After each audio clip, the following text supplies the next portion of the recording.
Yang utusan dari bumi atau dari sorga yang berupa malaikat? Coba silakan dijawab sama pertanyaan saya Oke, yang nomor saya satu tadi. mau bacakan Silakan. dulu ya dalil Roh Kudus adalah malaikat Jibril, Al-Baqarah 2:87. Dan sungguh kami telah memberikan kitab Taurat kepada Musa, dan kami susulkan setelahnya dengan rasul-rasul, dan kami telah memberikan kepada Isa putra Maryam bukti-bukti kebenaran, serta kami memperkuat dia dengan Rohul Kudus dalam kurung Jibril. Jadi Roh Kudus dalam kurung Jibril. Ya. Oke. Oke. Nah, saya juga memperkuat di sini ya. Sebentar. Mazmur pasalnya yang ke 104 ayatnya yang keempat. Dia membuat para malaikatnya menjadi makhluk roh yang kuat. Jadi membuat para malaikat menjadi makhluk roh yang kuat. Ya, saya telah bacakan pada Alkitab terjemahan Dunia Baru. Ya, atau saya tunjukkan ya. Saya balikan ini. Sebentar, saya balikan dulu ini. Mudah-mudahan bisa. Oke. Nah. Oke, ini saya tunjukkan dulu ya, ini terjemahan Dunia Baru ya, terbitan 2013. Terjemahan Cuman Dunia ini Baru secara umum saja ya, ini secara umum saja. Oke, saya bacakan. Dia membuat para malaikatnya menjadi makhluk roh yang kuat, hamba-hambanya. Jadi malaikat itu adalah makhluk roh yang kuat, hamba-hambanya. Lalu saya juga baca pada Zakaria ya. Zakaria 12 ayatnya yang ke-1 ya. Firman Tuhan tentang Israel demikian. Firman Tuhan yang membentangkan langit dan yang meletakkan dasar bumi dan yang menciptakan roh dalam diri manusia. Lalu saya bandingkan pada Galatia ya. Ya tidak perlu Galatia, langsung ke Ibrani supaya satu ayat saja, satu tema saja. Oke, Ibrani pasal 1 ayat 13 dan 14. Dan kepada siapa di antara malaikat itu pernah ia berkata, duduklah di sebelah kananku sampai kubuat musuh-musuhmu yang menjadi tumpuan kakimu. Jadi di sini fokus di sini adalah malaikat. Dan kepada siapa di antara malaikat itu pernah ia berkata. Nah, pada ayat 14, bukankah mereka semua adalah roh-roh yang melayani, yang diutus untuk melayani mereka yang harus memperoleh keselamatan. Jadi malaikat itu makhluk roh. Nah, kalau saya bandingkan juga pada Yohanes pasalnya yang ke-14 ayat 26 disebutkan, tetapi penghibur, yaitu Roh Kudus yang akan diutus oleh Bapa. Jadi ada utusan oleh Bapa. Roh Kudus utusan Bapa. Lalu ayatnya yang ke-28 bagian D, perkataan Yesus. Bapa lebih besar daripada aku. Jadi Yesus sendiri mengungkapkan Bapa lebih besar. Nah, kalau kita bahas ya, Bapa dan aku adalah satu. Itu ada 3 hal. Ya, satu, ada komando yang berasal dari Allah. Satu komando. Ya, satu komando. Jadi Yesus menerima firman yang dari Allah, lalu Yesus sampaikan. Lalu kedua, sebagai anak dan sebagai bapa. Namanya anak, Yesus harus tunduk kepada Bapa. Jadi Yesus sebagai utusan. Dan ketiga, Yesus adalah perantara antara umatnya dengan Bapa. Jadi kesimpulan di sini bahwa Yesus itu tidak setara dengan Allah, dan ini tidak ada Tritunggal. Bapa, Anak, dan Roh Kudus adalah setara. Tetapi di sini mengungkapkan Allah hanya satu, tetapi dia menyatakan pernyataannya, perbuatan Allah itu lebih dari satu. Namun eksistensi Allah hanya ada satu. Oke. Oke, sudah. Demikian. Oke, Pak mantap. Willy, saya tidak lama di sini karena persiapan. Sudah sampai di mana ini? Sahur. Manado. Pertanyaan saya belum dijawab, Pak. Manado. Roh Kudus adalah Ya, sudah. Jibril. Sudah saya jawab di Al-Baqarah. Iya, Pak. Al-Baqarah 2. Oke. Sudah berarti, saya baca. ya. Saya baca ulang. Itu dalam kurung itu, Pak. Itu Jibril adalah Roh Kudus itu Ya, dalam ya, kurung. iya, itu, Pak. iya. Dalam Sama, Jadi tadi sama. Malikil, jadi tadi pembaptisan itu bukan dalam nama Bapa, Putra dan Roh lagi, tapi kepada Yesus saja. Gimana Malikil? Ya benar yang mana? Oh, sudah bertobat berarti dalam nama Yesus. Berarti sudah bertobat itu. Dace yang bilang tadi. Oh iya, betul itu, betul. Nah, kalau Henok tetap Bapa, Putra dan Roh. Jadi yang benar Iya. yang mana menurut ajaran? Nanti kan bingung, Roro di udara siapa nama Bapa, siapa nama Anak, siapa nama Roh Sebentar Kudus. dulu. Bang Billy, adil lah. Sebentar saya dulu. Oke, Pertanyaan silakan. saya tadi itu, oke, ya. Kan tadi Pak Dance Mumek tuh yang pertama, ya kan? Yang pertama dibilang Roh Kudus adalah siapa? Malaikat, ya kan? Nah, saya tanya, standingnya di mana? Di dalam ayat apapun ada yang mengatakan bahwa Roh Kudus Roh Kudus ya Anda tidak adalah mengerti. malaikat. Saya Sebentar, sudah Pak, sebentar. baca di Mazmur pasal 104 ayat 4 di situ malaikat adalah makhluk roh. Kedua pada Ibrani 1 ayat 13-14 malaikat itu adalah roh utusan Allah. Ketiga pada Al-Baqarah 2 ayatnya yang ke-87 Roh Kudus adalah Jibril. Kok nggak Oke, Pak. ngerti-ngerti? Tadi Pak Dance kan bicara panjang tuh. Saya diam tuh. Ini giliran saya, Pak. Oh ya. Ya, ya, Buka Pak. Ya. telinganya. Kita Kalau ada penutupan sama-sama telinga korek. saling Ya supaya ngerti. saling menghargai. Apa yang saya sampaikan itu anak sekolah minggu mengerti mereka itu. Iya, sekarang pertanyaan saya yang pertama, di mana Roh Kudus? Ini bukan malaikat. Malaikat saya tahu malaikat adalah roh, tapi Roh Kudus itu bukan malaikat. Nah, ayatnya di mana yang mendukung bahwa Roh Kudus adalah malaikat? Iya. Yang kedua, Anda Bapak kan tadi harus mengatakan tahu bahwa ada roh sebentar, itu Pak, sebentar. adalah utusan Allah. Gantian. Ini giliran Atau Roh saya, Bang Kudus Billy, itu tolong. juga utusan Ini Allah. giliran saya. Sebentar, Pak, ini giliran saya. Nah, yang kedua tadi mengatakan bahwa utusan itu ada dua. Ada dua kan?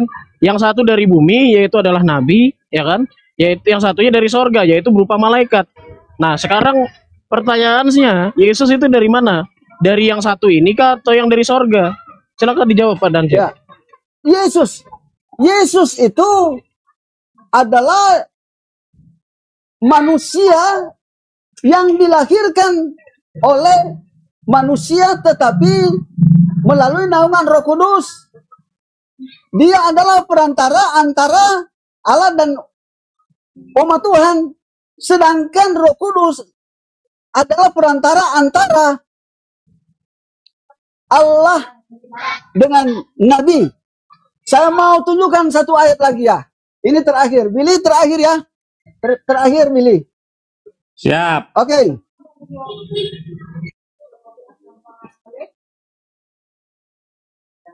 Satu Korintus pasal 2. Tutup tuh kamera. Kenapa? Mai tua ada ganti baju kok. Oh ya.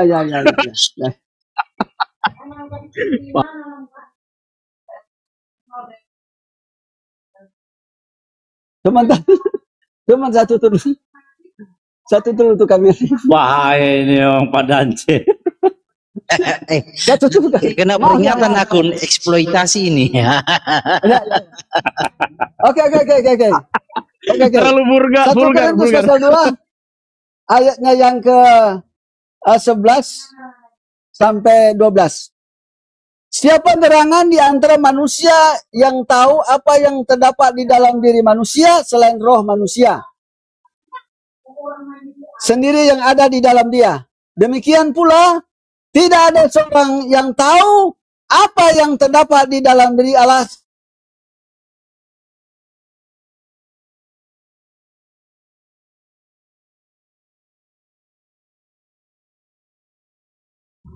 Putus nggak ada Kita suara. tidak menerima roh dunia, tetapi roh yang berasal dari Allah. Jadi ada yang diutus, yang kita terima bukan dari roh dari dunia ini, tetapi disebutkan roh dari Allah. Roh dari Allah, bukan roh Allah.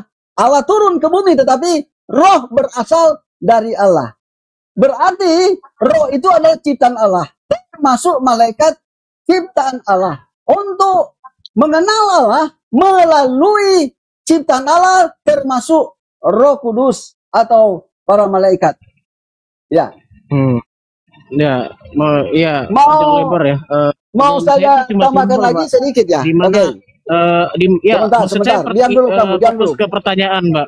Di mana Ya, ayatnya diam. Roh Kudus adalah malaikat gitu loh. Roh Kudus Aduh. adalah malaikat, itu jawaban. Anda tidak mengerti roh. Roh itu adalah Malaikat ciptaan memang Allah. malaikat adalah Roh roh, Pak. atau Betul. Roh betul. Kudus itu Betul. sama saja. Cuman dengan jelas tidak Nah, dijelaskan. ayatnya Roh di Kudus mana? adalah Ayatnya malaikat, di tetapi hanya ayatnya di disebutkan mana? Roh. Ayatnya di, ayatnya di mana? Roh Kudus adalah malaikat. Di mana Ya. ayatnya? Anda tidak bisa menemukan itu karena sudah dijelaskan makhluk roh adalah malaikat. Malaikat adalah makhluk roh. Pada Ibrani pasal 1 ayat Betul. 13 dan Betul. 14. Malaikat adalah roh. malaikat adalah adalah roh. makhluk roh. Dan Apakah Ruach HaKodes adalah malaikat? begini Bung, ini roh, ini disebut kudus. Roh disebut kudus kenapa? Karena ciptaan Allah. Gitu. Dia di mana Roh Kudus adalah ciptaan Allah? Ruach HaKodes adalah ciptaan di mana? Agak susah menghadap orang ini dikeraskan ini. Orangnya tidak mau Biar saya aja Pak Dance, biar saya oke, aja oke. Pak Dance. Ya. Di mana tadi lagi dia? dia. Itu Ini orang dalam tidak akan kurung. mengerti. Iya. Jadi Dikit Yong, sebelum silakan. diteruskan sama Herdi, saya tertarik dengan formula baptisan tadi loh, di mana si Henok bawa apa ya 28 nomor 19 ya tentang Bapa Putra dan Roh Kudus ya. Terus kenapa kalau memang itu formula itu formula itu memang sama Yesus diperintahkan pada para murid. Loh kenapa nggak dilakukan? Karena di KPR 238, 1048, termasuk 19 nomor 5, itu semuanya nggak pakai formula itu, langsung atas nama Jesus gitu loh. Kalau memang Iya. itu artinya yang diamanatkan atau diwasiatkan oleh Jesus pada para murid, harusnya kan semua para murid kan menggunakan formula baptisan seperti itu. Gimana ini? Coba. Iya, saya jawab ya, Bang Abraham ya. Oke, saya jawab ya. Jadi contoh salah satu murid daripada Yesus yaitu Andreas, dia itu adalah mantan murid daripada Yohanes, ya kan? Yohanes Pembaptis. Jadi banyak pada saat itu banyak sekali yang memang membaptis diri mereka, ya kan? Ada ayatnya memberi baptis diri mereka. Tetapi pada saat itu banyak sekali formula yang tidak sesuai dengan ajaran gitu loh. Jadi yang dimaksudkan para murid tadi ya membaptis dalam nama Yesus artinya apa yang Yesus ajarkan. Jadi tetap dalam nama Bapa, Putra dan Roh Kudus. Nah, tradisi itu sudah dipegang dari gereja mula-mula sampai pada saat hari ini. Nah, kalau misalkan dikatakan bahwa ayat-ayat tadi adalah benar, otomatis yang satu sudah pasti salah. Bagaimana mungkin perkataan para murid itu membatalkan apa yang dikatakan oleh Yesus dalam Matius 28 ayat 19? Oke. Coba Saya memang bukan buktikan, ahli sejarah. cari di mana Sebentar, Pak. rasul-rasul membaptis dalam nama Bapa, Bentar Putra, Pak Roh Kudus. Dance, Coba buktikan. sebentar, Pak. Tunjukkan. Sebentar, Pak Janci, ini Ada dalilnya. biar Bang Tunjukkan. Abraham dulu.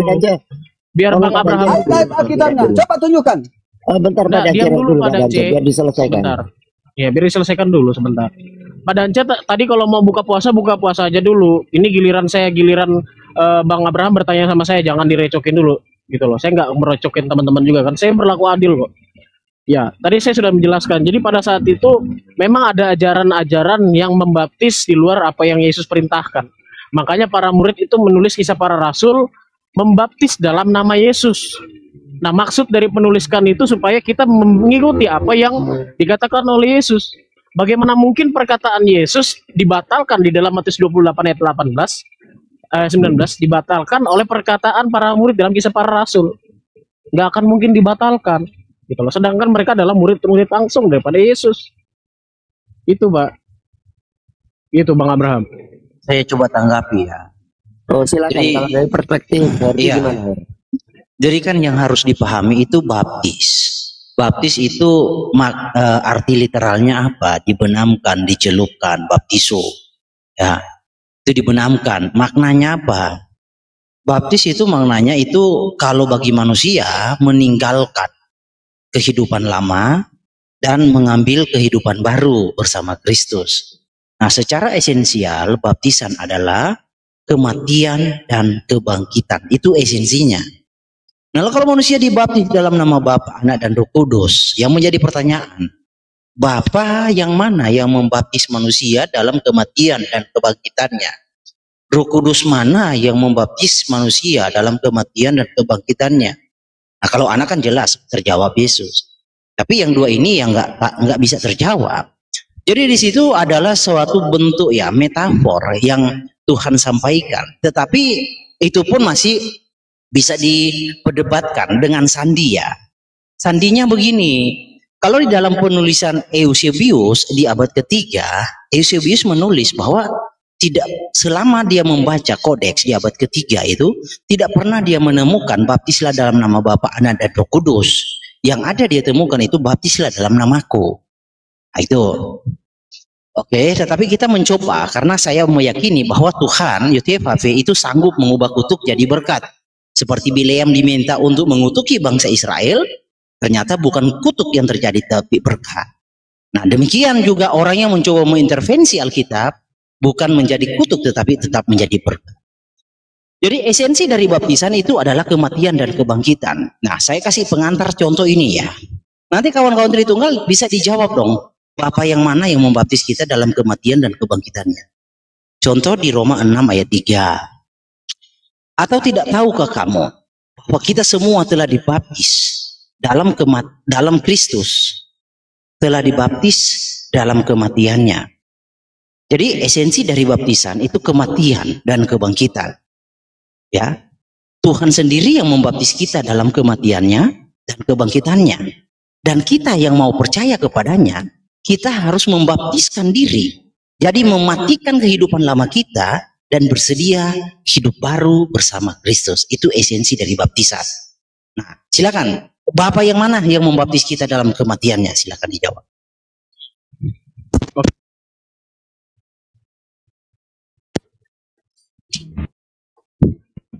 Shalom.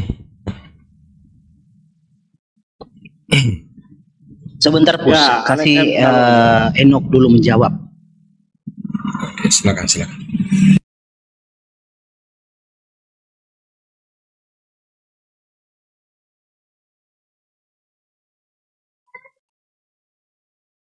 Ke-mute itu nggak ada suaranya.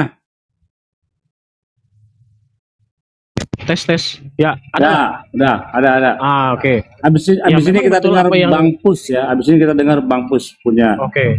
komentar. Lanjut. Oke. Apa yang Yesus katakan dalam Matius 28 ayat 19? Baptislah mereka dalam nama Bapa, Anak, dan Roh Kudus. Nah, tapi kalau kita lihat dalam apa yang mereka tulis dalam Kisah Para Rasul, ya, para murid itu menulisnya baptislah mereka dalam nama Yesus. Nah, saya tadi menjelaskan bahwa terjadinya pada saat itu memang banyak formula baptis yang tidak sesuai dengan ajaran Yesus. Makanya para murid itu menuliskan dalam nama Yesus, ya, yang artinya mengikuti apa yang Yesus katakan. Nah, sekarang kalau kita andai kata mereka benar, para murid benar, masa kita mau batalin ini, Bang Malikil? Mau batalin apa yang Yesus katakan ini? Ya, menurut tulisan Eusebius tadi yang saya juga nggak tahu siapa dia. Nah, kalau abang boleh gali dalam kodeks ya, apa yang tertua, salah satunya adalah Sinaiticus. Kata-kata ini ada, ini bukan tambahan. Seperti ada 3 yang memberi kesaksian, bukan, ini bukan tambahan. Tidak ada buka kurung ataupun tutup kurung di sini. Ini artinya ayat asli daripada kodeks itu. Nah, pertanyaan saya sekarang, Eusebius itu gimana? Maksudnya dia dapat dari mana kalau Yesus katakan dalam namaku? Karena dalam ayat ini kita tahu bahwa Yesus memberitakan kepada murid-murid untuk membaptis dalam nama Bapa, Anak, dan Roh Kudus, bukan dalam nama. Ya, ayat ini asli, bukan ayat sisipan ini seperti yang di framing. Bagaimana caranya perkataan murid-murid itu dapat membatalkan perkataan Yesus? Gitu loh. Nah, saya sudah coba menjelaskan tanpa memberi kontradiksi, memberi penjelasan yang lebih aman dibandingkan membatalkan perkataan Yesus di sini. Nah, saya memang bukan ahli sejarah, tetapi memang pada mula-mula gereja itu banyak sekali ajaran-ajaran yang tidak sesuai dengan ajaran yang Yesus ajarkan. Makanya mereka memberitakan untuk mengajarkan seperti yang Yesus ajarkan, yaitu dalam nama Yesus seperti yang Yesus ajarkan, dalam nama Bapa, Anak, dan Roh Kudus. Kalau kalau saya diskusi, saya ngalah aja deh. Kita anggap aja yang betul adalah nama Yesus karena yang menulis itu banyak, ayatnya banyak. Oke. Lalu bagaimana dengan perkataan Yesus? Apakah kita harus membatalkan perkataan Yesus? Kan tentu tidak. Itu gimana? Ya, lanjut. Oke, sebentar ya, Bro Pus. Saya jelaskan. Jadi saya tidak mempermasalahkan itu. Kalau kamu mau bertanya itu, saya jelaskan. Karena di situ ada sandinya. Boleh besarkan Osep. Yang saya tanyakan, jika Bapa bukan anak, ya Bapa bukan Roh Kudus, anak bukan Bapa, anak bukan Roh Kudus bukan anak, Roh Kudus bukan Bapa. Yang menjadi pertanyaan saya, kita itu dibaptis dalam nama, kita dibaptis ya. Bapa yang mana yang membaptis kita dalam kematian dan kebangkitannya? Karena baptisan itu esensinya adalah tentang kematian. Ini. Dibaptis dalam kematiannya. Nah, kalau kita dibaptis dalam nama Bapa, Anak, dan Roh Kudus, pertanyaan saya, Bapa mana yang membaptis kita dalam kematiannya? Tapi kalau soal Matius 20, sebentar. Soal Matius 28, sandinya dari ayat 18. Yesus mendekati mereka, kepadaku telah diberikan segala kuasa surga di bumi, kepadaku. Baru karena itu pergilah jadikanlah sebuah bangsa muridku. Nah ini sandi, kepadaku muridku, ku namaku, ya kan? Oke, itu sandi. Nah itu pun Tuhan Yesus sudah menyatakan jauh sebelum dia tersalib di dalam Matius 20 ayat 22 bahwa baptis itu adalah kematiannya. Tetapi jawab Yesus, katanya, kamu tahu apa yang kamu minta? Dapatkah kamu meminum cawan baptisan? Baptisan yang harus kuminum. Nah, di sini kan masalahnya tidak diterjemahkan. Ya, yaitu baptisan yang ditetapkan untuk Yesus, yaitu kematian. Di sini tidak diterjemahkan. Anda kalau mau buka original teksnya. Nah, yang menjadi pertanyaan saya, kalau kita dibaptis dalam nama Bapa, Anak, dan Roh Kudus, dan Yesus bukan Bapa dan Yesus bukan Roh Kudus, ya, ini kan konsekuensinya kan ke situ. Kalau kita percaya Bapa, Anak, dan Roh Kudus itu Yesus, jadi Bapa dan Anak, Roh Kudus itu Yesus, Dia sendiri yang membaptis kita dalam kematiannya. Nah, kalau Anda menolak Yesus itu Bapa, saya pengen tahu nih, Bapa yang mana yang membaptis Anda dalam kematiannya? Itu loh. Oke, oke, saya jawab ya. Nih, ya dalam ayat ini kan yang bawa. Atau tidak tahukah kamu bahwa kita semua telah dibaptis dalam Kristus? Dalam Kristus. Kristus ini siapa? Mesias. Kristus ini yang diurapi. Yang diurapi sudah pasti manusia. Telah dibaptisnya dalam kematiannya, yaitu siapa? Yesus Kristus. Sejak kapan Bapa membaptis dalam kematiannya? Sejak kapan Bapa mati, Malikil? Bapa nggak pernah mati. Ya. Billy juga tahu itu, YHWH nggak akan mungkin bisa mati kecuali dia Mesias, karena Mesias itu manusia kan. Oke. Saya jangan ketawa bro, karena bro jawabannya tahu. sesimpel itu, jawabannya sesimpel itu. Ya. Kan pertanyaanmu Bapak mana yang membaptis dalam kematiannya? Bapak nggak pernah mati, yang mati itu Kristus. Kristus itu manusia. Oke, boleh besarkan layar saya, Chef. Yang saya tanya bukan itu sebenarnya. Makanya saya jelaskan dulu apa esensi. Esensi itu kenyataannya. Nilai tertingginya, misterinya, itu esensinya, shotnya, itu shot. Berbicara esensi, makna tertingginya dari baptisan itu apa? Kematian dan kebangkitan. Itu harus ngerti, kalau nggak ngerti ya repot kita diskusi. Dari kalau kita dibaptis oleh Kristus Yesus dalam kematiannya dan dia bukan Bapa, saya pengen tahu nih Bapa yang mana membaptis Anda dalam kematiannya. Nah, kalau Anda memang tidak pernah membaca ayat ini, saya kasih tahu nih, Kolose 12. Jangan ketawa, bro. Saya paham kok kalau ketawa itu menghibur diri. Dan mengucap syukur dengan sukacita kepada Bapa. Oke. Mengucap syukur dengan sukacita kepada Bapa yang melayakkan kamu. Ini Bapa yang melayakkan. Untuk mendapat bagian dalam apa yang ditentukan untuk orang-orang kudus di dalam kerajaan terang. Dia, ini pronon ya, pronon itu kata ganti kepada Bapa. Dia telah melepaskan kita dari kuasa kegelapan. Siapa yang melepaskan? Dia Bapa yang telah melepaskan kita dari kuasa kegelapan dan memindahkan kita ke dalam kerajaan anaknya yang kekasih. Jadi Bapa yang melakukan. Ya kan Bapa yang melakukan. Bapa melakukan. Ke dalam kerajaan. Aduh, santai lah. Anaknya. Gimana sih? Iya. Ya, ini orang nggak ngerti konteks. Yang menjadi kreator di sini Bapa. Yang menjadi penerima anak. Jangan salah, Bapa yang melepaskan kita dari kuasa kegelapan. Kita dan memindahkan kita ke dalam kerajaan anaknya yang kekasih. Anaknya yang kekasih. Siapa anaknya kekasih? Santailah ya. Gini, orang rendah hati itu disayang Tuhan, bro. Saya paham Anda putus asa, saya paham. Saya paham Anda putus asa, saya paham. Jadi yang menjadi kreator di sini Bapa yang melepaskan kita dari kuasa kegelapan dan memindahkan kita ke dalam kerajaan anaknya. Anak ini sebagai penerima. Di dalam ayat Kolose ini, anak itu sebagai objek penerima, bukan kreator. Yang menjadi kreator Bapa.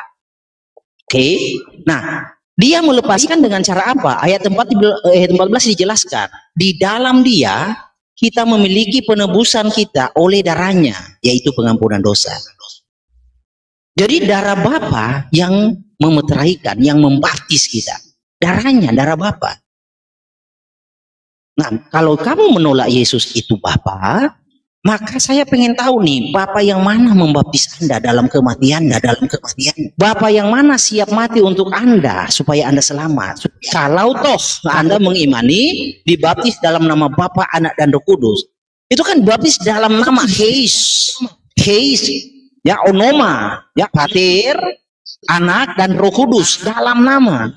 Jadi Bapa, Anak dan Roh Kudus itu sebagai oknum yang menjadi kreator.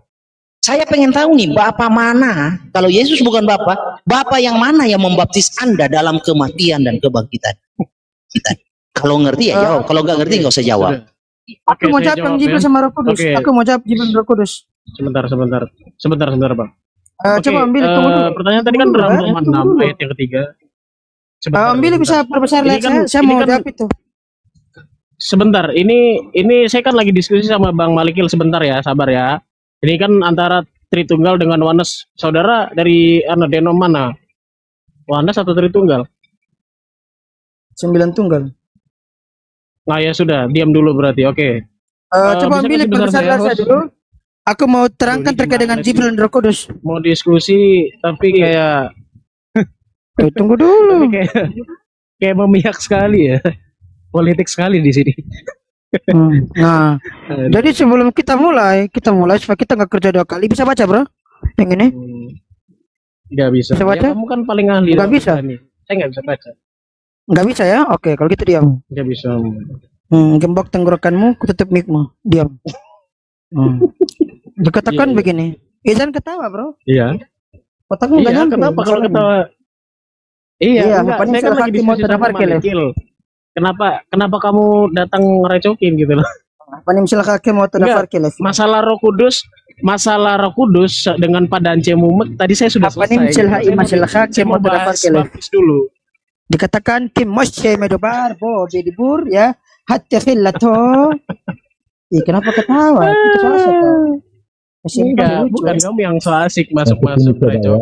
Anda jangan sok-sokan baca bahasa Ibrani terus Anda merasa Anda yang benar gitu loh. Iya, dia kan paling jangan mengintimidasi orang seperti itu. Nah, ya. Beda cerita kalau gua nggak bawa data kan gua bawa data, bukan seperti kalian ini bukan masalah data. Itu bahasa Ibrani data. Tidak ada lebihnya dengan bahasa Indonesia ya. Biasa aja, jangan kamu rasa kamu lebih rohani, kamu lebih spiritual, kamu lebih suci dengan tunjukin bahasa begitu. Coba kamu masuk dengan sopan itu lagi berdiskusi dengan Malikil itu. Dengan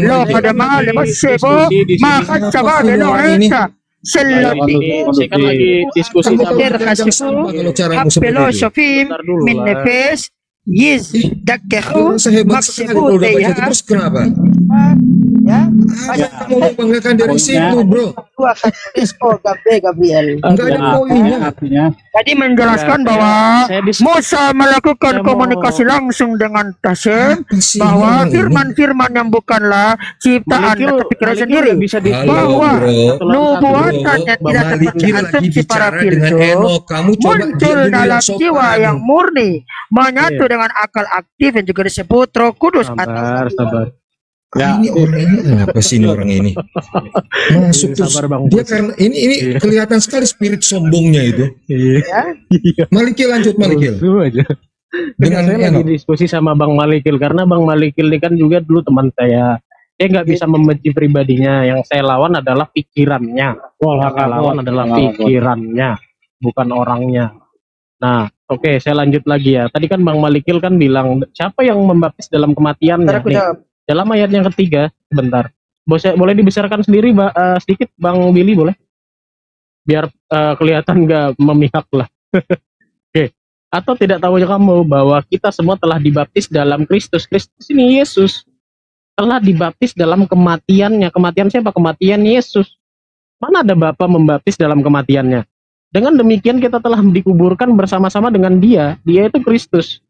Bagaimana bisa Allah Bapa dikuburkan? Semua seperti Kristus nih, sama seperti Yesus Kristus yang dibangkitkan Malikil, dibangkitkan oleh siapa? Oleh Bapa. Dibangkitkan dari antara orang mati oleh kemuliaan Bapa. Nah, di mana ayatnya Bapa menembus dengan darahnya sendiri? Nggak ada. Yesus itu masuk ke dalam baitnya membawa darahnya sendiri. Dalam Roma Oke, 9. kita dengar dulu Papus ini. Papus dari tadi ngomong belum sempat ngomong. Iya, Silakan, sebentar. Ini koneksi saya Saya saya putus-putus. sedikit. Karena waktu saya nggak banyak karena saya lagi jualan nih. Sebentar ya, saya kasih lihat nih biar nanti dibilang enggak kabur lah. Bilang kabur lah apa nih, saya lagi jualan di pinggir jalan nih. Udah malam, saya harus nyalain genset dulu. Wah, jangan dibesarin dong, kelihatan wajah saya. Ya lanjut Pak Pus, silakan. Apa yang mau diterangkan? Papus, silakan. Go ahead. Iya. Begini, sebentar bos, karena sinyalmu kurang bagus. Sudah bagus. Sudah bagus. Oke. Nah, gini ya. Tadi konteksnya bicara tentang Bapa, Putra, dan Roh Kudus. Lalu dikaitkan dengan konsep Tritunggal kita, ya. Yang menyatakan bahwa tiga yang dapat dibedakan, tetapi tidak dapat dipisahkan. Nah, kalau kita berbicara Bapa dalam konteks Tritunggal, bukanlah anak bukanlah Roh Kudus, maka kita berbicara dalam konteks keberadaan ketika anak itu berkenosis menjadi sars, daging, maka dia tidak sama dengan Bapa yang adalah roh. Begitupun dengan Roh Kudus yang dinarasi sebagai penolong yang lain, ya, penolong yang lain tetapi yang setara, alos, ya. Di dalam konteks Yohanes 14 ayat 16, Roh Kudus itu penolong yang lain, alos, ya. Oke. Kalau kita bicara tentang baptisan Bapa, Putra, dan Roh Kudus, itu konteksnya berbeda lagi. Kita berbicara di situ berhubungan dengan kepenuhan. Bahwa di dalam Yesus Kristus yang adalah gambaran wujud Allah itu, ini mirip seperti apa yang dijelaskan di dalam Yohanes pasal 1 ayat 1, ya. Untuk penggunaan misalkan, ya, saya pakai istilah penggunaan hologos dengan theos tanpa kata sandang. Begitu loh, bahwa Allah tanpa kata sandang itu sebagai predikat nominatif, dan hologos itu adalah subjek nominatif. Jadi dia menunjukkan bahwa firman itu adalah Allah itu, bukan sifat, ya, tetapi betul-betul adalah Allah. Maka kalau kita berbicara tentang Yesus, ya, atau berbicara tentang Bapa, Putra, Roh Kudus dalam konteks tadi saya lupa sih dalam konteks kepenuhan, bahwa betul Bapa, Putra, Roh Kudus itu adalah satu yang tidak dapat dipisahkan. Begitu loh bro, ya. Nah, saya sempat membaca di dalam Kisah Rasul pasal 19. Coba tunggu saya buka ya. Kisah Rasul pasal 19. Kisah Rasul 19 ayatnya yang kedua. Coba saya mulai ya. Tentang baptisan. Nah, katanya kepada mereka, sudahkah kamu menerima Roh Kudus ketika kamu menjadi percaya? Itu ayat 2. Akan tetapi mereka menjawab dia, belum. Bahkan kami belum pernah mendengar bahwa ada Roh Kudus. Ayat 3. Lalu kata Paulus kepada mereka, kalau begitu dengan baptisan manakah kamu telah dibaptis? Jawab mereka, dengan baptisan Yohanes. Ini menjawab tadi penjelasan dari siapa Henok bahwa ada berbagai macam baptisan. Ini terbukti dengan narasi bahwa dengan pertanyaan, dengan baptisan apa? Baptisan manakah? Ayat 4, kata Paulus, baptisan Yohanes adalah kata Paulus, baptisan Yohanes adalah pembaptisan orang yang telah bertobat, dan ia berkata kepada orang banyak bahwa mereka harus percaya kepada Dia yang datang kemudian daripadanya, yaitu Yesus. Ketika mereka mendengar hal itu, mereka memberi diri mereka dibaptis dalam nama Tuhan Yesus. Ayat 6, dan ketika Paulus menumpangkan tangan di atas mereka, turunlah Roh Kudus ke atas mereka, dan mulailah mereka berkata-kata dalam bahasa roh dan bernubuat. Nah, ini yang saya katakan bahwa ini berbicara tentang kepenuhan. Sebagaimana yang di dalam Kolose pasal 1, ya, Kolose pasal 1, coba saya bacakan ya. Mohon bersabar ya teman-teman ya. Kolose 1 ayat 19 dikatakan begini. Karena seluruh kepenuhan berkenan diam di dalam Dia. Kepenuhan apa? Kalau kita melihat di dalam ayat yang ke-15, Ia adalah gambar Allah yang tidak kelihatan, yang utama, lebih utama dari yang sulung, lebih utama dari segala yang diciptakan, atau lebih utama, atau yang sebagai pemimpin dari segala yang diciptakan, begitu loh. Ya, Ia itu siapa? Yesus. Begitu loh. Ya, nanti ini pendahuluan aja, silakan. Ya, terima kasih. Itu maksud saya tadi. Jadi ada baptisan, memang ada baptisan, berbagai macam baptisan pada saat itu. Nah, dengan adanya itu namanya Yesus itu maksudnya adalah bagaimana yang formulanya adalah yang Yesus ajarkan. Karena ada juga baptisan Yohanes tadi yang saya bilang. Itu loh maksudnya. Dan bahwa Paulus memberikan pertanyaan, kamu belum pernah tentang Roh Kudus, kamu sudah dibaptis, tetapi kemudian kenapa belum pernah dengan Roh Kudus? Dengan baptisan apa gitu? Sudah gini ya. Jadi yang saya pertanyakan itu kan membaptis dalam nama Bapa, Anak, dan Roh Kudus. Kan saya jelaskan tadi, baptisan itu apa artinya, maknanya, secara esensinya, shortnya apa, saya jelaskan. Kenapa nggak pernah singgung itu? Kalau kalian menjelaskan tentang baptisan, saya singgung Malikil. Oh, minta ampun. Kalau kalian mau Sabar dulu. Pahami baptisan dari kulitnya, nggak akan ngerti. Contoh ya seperti ini, kita itu disucikan, ya, dibaptis oleh Yang Maha Tinggi, Peelion, ya, dengan darahnya. Ini dalam Wahyu, di dalam Wahyu 1 ayat 5. Tapi kan dalam terjemahan kita tidak akan temukan dalam Elion, ya, yang ada hanyalah penguasa. Tapi kalau di sini Elion, Peelion, ya. Yang saya maksudkan di sini adalah tentang esensi dari baptisan, yaitu kematian dan kebangkitan. Ya, esensi dari baptisan itu kematian dan kebangkitan. Nah, Tuhan itu membaptis kita dalam kematiannya dan kebangkitannya. Kita yang percaya kepada Dia, yang sudah membaptis kita dalam kematiannya, membaptis itu apa sih fungsinya?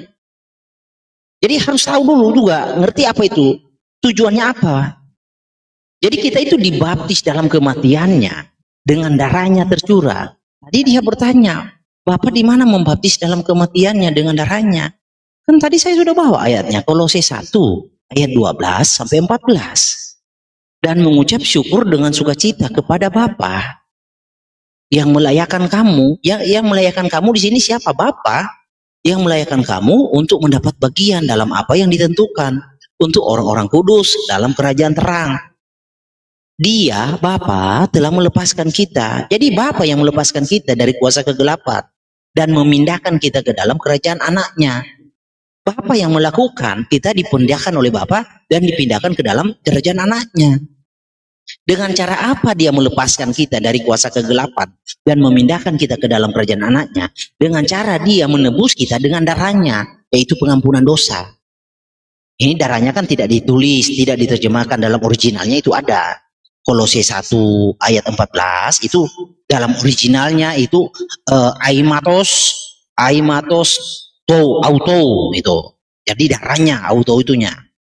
Nah, yang harus dipertanggungjawabkan kalau memang Yesus itu bukan Bapa. Karena di dalam Matius 28 ini baptislah mereka dalam nama. Kenapa disuruh baptis? Karena nama ini yang membaptis kita dalam kematiannya dan kebangkitannya. Nah, kalau Yesus bukan Bapa, saya pengen tahu nih, Bapa yang mana membaptis Anda dalam kematian dan kebangkitannya? Satu aja, saya tidak akan bertanya Roh Kudus. Oke. Iya, baik. Ngerti nggak? Oke. Sebentar. Oke. Ngerti nggak yang saya maksud? Sangat mengerti Malikil. Oke. Ya, oke. Saya tadi Malikil berarti tidak menyimak apa yang tadi saya jelaskan, ya. Saya ulangi lagi ya, tapi nanti saya akan lebih masuk kepada yang tadi Malikil tanyakan. Gini loh. Kalau kita berbicara tentang konteks yang tadi Malikil sempat singgungnya, saya sempat dengar bahwa Tritunggal mengatakan bukan Bapa, bukan Anak, bukan Roh Kudus. Itu dalam konteks keberadaan. Ketika anak berkenosis menjadi sarx, maka dia jelas bukan Bapa karena Bapa adalah roh. Gitu loh. Dalam fakta literalnya, ya. Kita bicara dulu dua ini. Oke. Nah, sekarang kita bicara baptisan. Di mana di dalam baptisan itu kita berbicara tentang kepenuhan, ya. Kepenuhan dari siapa? Dari Allah yang di dalamnya ada anak, ada putra, ada Bapa dan ada anaknya di situ. Bahwa Allah sebagai kreatornya, tadi kan sudah dibilang sebagai kreator. Maka darah anak yaitu adalah darah Bapa. Begitu loh. Darah anak, darah Bapa. Karena kita bicara kepenuhan, ia adalah gambar Allah yang tidak kelihatan. Ya. Jadi tidak bisa dipisahkan memang. Itu sudah berbicara hakikat. Makanya tadi saya singgung di dalam Yohanes 1 ayat 1. Dalam penggunaan hologos yang ketiga di belakang itu dengan menyertakan di depannya Allah tanpa kata sandang. Jadi Allah tanpa kata sandang itu adalah kalau istilahnya itu apa ya? Saya kok jadi lupa. Istilahnya mohon kalau ada tanpa sandang itu umum sifatnya. Predikat nominatif, hologos itu menjadi subjek nominatifnya, ya. Jadi ini mempunyai apa? Kesetaraan, ya. Kesetaraan, posisi yang sama gitu loh. Posisi yang sama menunjuk kepada apa? Kepada posisi yang sama. Jadi kalau kita bicara Bapa, Anak, Roh Kudus dalam konteks baptisan itu kepenuhan. Tidak bisa dipisahkan memang, ya. Tetapi bisa dibedakan di dalam konteks keberadaan ketika dia berkenosis. Gitu loh, jangan dicampur-campur. Tritunggal itu mengakomodir semua fakta-fakta literal yang ada, Malikil. Makanya kalau Anda berbicara tentang baptisan Bapa, Putra, dan Roh Kudus, lalu kemudian Anda mengkaitkan kepada soal pernyataan Tritunggal, Bapa bukan Anak, bukan Roh Kudus, jadi nggak nyambung. Kita bicara par to par gitu loh, ya, perbarbar yang ada, ya. Jadi kita bicara tentang kepenuhan Bapa, Putra, Roh Kudus dalam baptisan itu adalah sebuah satu kesatuan. Dia Bapa adalah kreatornya. Darah di situ pasti bukan dalam konteks kalau darah dalam keberadaan sebagai daging, sebagai sarx, itu bukan bicara Bapa. Karena bukan Bapa yang mati gitu loh. Yang mati adalah Yesus Kristus dalam keadaannya sebagai manusia. Begitu loh bro. Nah, Anda membuat pertanyaan-pertanyaan yang kemudian orang lain mungkin akan bingung. Kalau saya enggak, saya nangkap. Karena apa? Saya terbiasa dengan kita berbicara konteks per konteks gitu loh. Terlalu banyak retorika. Enok bentar ya, gini. Sebentar Enok.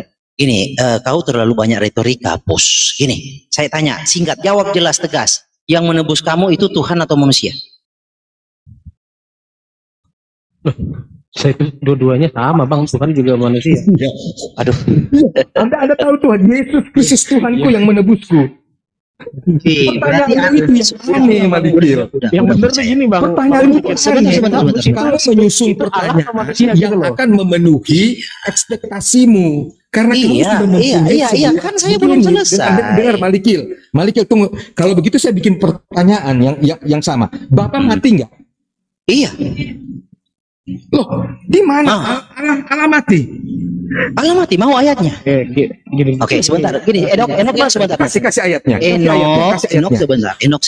Silakan. Supaya kalian tahu Iya. ya. Ini. Oke. Allah mati. Oke, silakan. Iya. Dan dicatat ya supaya tidak ngulang-ngulang ya. Iya. Di dalam Kolose 1, ayat 21, kita baca 21 ya. Juga kamu